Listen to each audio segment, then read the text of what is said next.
സാറേ, ഈ മദ്യവും ലഹരി മരുന്നൊക്കെ ഒരു സമൂഹത്തിൽ വലിയൊരു വിപത്തായി മാറിയിരിക്കുകയാണ്. അതിൽ ഏറ്റവും ഒടുവിലത്തെ ഇരയായിട്ട് മാറിയിരിക്കുകയാണ് ഇപ്പോൾ ഈ കുട്ടി. അപ്പം മാത്രമല്ല, സർക്കാരിൻ്റെ മദ്യനയമാണെങ്കിലും സർക്കാർ ഈ മദ്യഷോപ്പുകൾ തുറക്കാനായിട്ട് പ്രോത്സാഹിപ്പിക്കുന്നതും ഇത്തരം ഒരു നടപടികളെല്ലാം സമൂഹത്തെ വളരെയധികം ഒരു ദുരന്തത്തിലേക്കാണ് നയിച്ചുകൊണ്ടിരിക്കുന്നത്. അപ്പോൾ ഇതിനെല്ലാം എങ്ങനെ നോക്കിക്കാണും? അങ്ങേയറ്റം നിർഭാഗ്യകരമായ ഒരു സംഭവമാണ് ഇന്ന് നമ്മളിപ്പോൾ ഇവിടെ വിറ്റ്നസ് ചെയ്തത്. തീർച്ചയായിട്ടും മയക്കുമരുന്നിൻ്റെ അതിവ്യാപകമായ ഉപയോഗം സമൂഹത്തിൽ ഇത് ഒറ്റപ്പെട്ട സംഭവമല്ല. ഇതുപോലുള്ള സംഭവങ്ങൾ നിത്യേന കേരളത്തിൽ സംഭവിച്ചുകൊണ്ടിരിക്കുകയാണ്.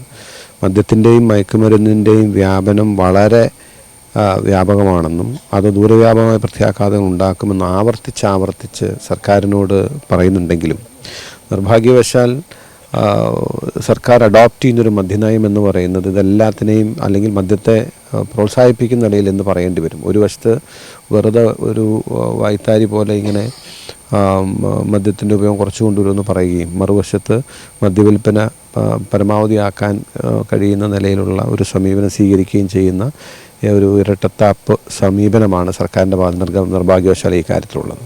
പക്ഷെ അതിനേക്കാളൊക്കെ ഉപരി ഞാൻ ആവർത്തിച്ച് പറയാൻ ആഗ്രഹിക്കുന്നത് മയക്കുമരുന്നിൻ്റെ വ്യാപനം കേരള സമൂഹത്തിൽ വലിയ ഒരു ദൂരവ്യാപകമായ പ്രത്യാഘാതം ഉണ്ടാക്കാൻ പോകുന്ന രീതിയിലേക്ക് വളർന്നുകൊണ്ടിരിക്കുകയാണ്.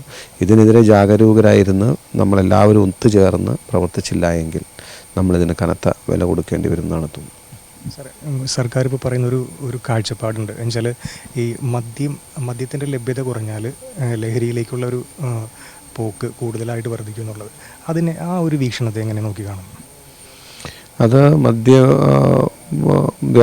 അല്ലെങ്കിൽ മദ്യവിൽപ്പന വ്യാപകമാക്കുന്നതിന് ഒരു റീസണായിട്ട് ജസ്റ്റിഫിക്കേഷനായിട്ട് മാത്രമേ കാണാൻ കഴിയുള്ളൂ. ഇത് പോലീസിൻ്റെ എൻഫോഴ്സ്മെൻറ്റ് അല്ലെങ്കിൽ എക്സൈസ് അടക്കം പോലീസിൻ്റെ എൻഫോഴ്സ്മെൻറ്റ് നിങ്ങൾ ദുർബലരും വനറബിളും അല്ലെങ്കിൽ പരാജയപ്പെടുമ്പോഴാണ് ഇതുപോലെ അനധികൃതമായിട്ടുള്ള കാര്യങ്ങൾ ചെയ്യാനാൾ കഴിയുന്നത്. അതല്ലാതെ മദ്യത്തിൻ്റെ ലഭ്യത കുറഞ്ഞുകൊണ്ട് മയക്കുമരുന്നിൻ്റെ അതൊരു കൺവെൻഷനലായിട്ടുള്ള ഒരു തിയറിയാണ്. പക്ഷേ അറ്റ് ദ സെയിം ടൈം അതിനെ പ്രതിരോധിക്കാൻ ശേഷിയുള്ള ഒരു എൻഫോഴ്സ്മെൻറ്റ് സിസ്റ്റം, ഇച്ഛാശക്തി സർക്കാരിനുണ്ട് എങ്കിൽ അത് പ്രതിരോധിക്കാൻ പറ്റും എന്ന് തന്നെയാണ് എൻ്റെ ഒരു കാഴ്ചപ്പാട്.